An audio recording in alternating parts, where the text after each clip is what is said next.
You know, every now and again a man makes a mistake, and in this case I did make a couple. Well, in watching this video back, as I went back to correct a mistake that I made, which I will address here, I ended up changing the name on an old video, and because it was from 2018, I think is the reason why it just seemed to just vanish from the playlist. So I had to go into my personal hard drive here and pick out the video. I have cleaned it up and added some new pieces. It's still worth watching if you've seen this video before. It is from almost 5 years ago.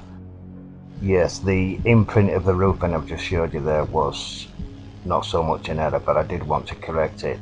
This area here though, which is or was in that video, looking at it since, I would more agree that this is just where some kind of caravan or porta cabin sat on this particular area.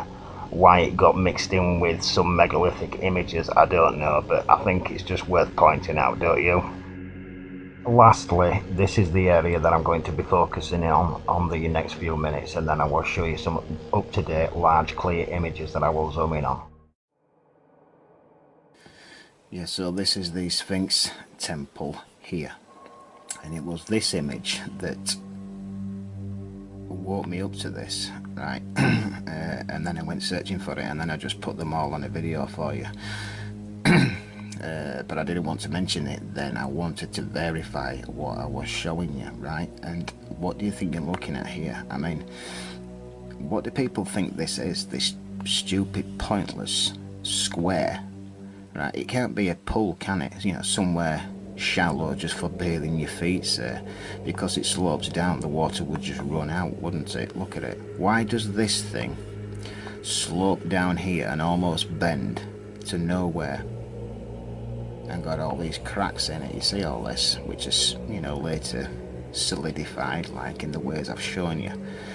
And what it is, and I'm telling you, this will leave you, this image will leave you in no doubt of what this thing really is. Why do you think that is angled down and that there, and this is laying on top of it? Obviously this has fallen away from this thing here. This temple, these blocks, this used to cover the outside walling of it, yes? You know, some outer structure, some huge like cladding, say, on the outer wall of this. But when you see how much bigger it is, right, that's the other side. We were down there. They call these doors. You know, the archaeologists have since dressed them up and make them look like huge doorways, but they're not. That's absolutely obvious because this and the other one has fallen away from there. This was something to anchor this walling into place. There weren't doorways, right? The doorways will be still buried to unknown depths. This thing is a lot bigger, was a lot bigger, and goes down to unknown depths because, look, that's it there, right? And if you were to pull that up, it would go to somewhere here, wouldn't it? This stuff here that looks like mud is obviously part of the roofing. I'm not going to get into what it's turned into now because of the, you know, of the flood. You know, what the tiles were made out of, and this is concrete and it's solidified into limestone, and all this is the sand what's run out of it, okay? But you can clearly see exactly what I've just pointed out to you.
Okay people, so if you like what you just saw and you want to keep me on my toes here, you can press on the link in a pinned comment, or you can press on the super thanks button.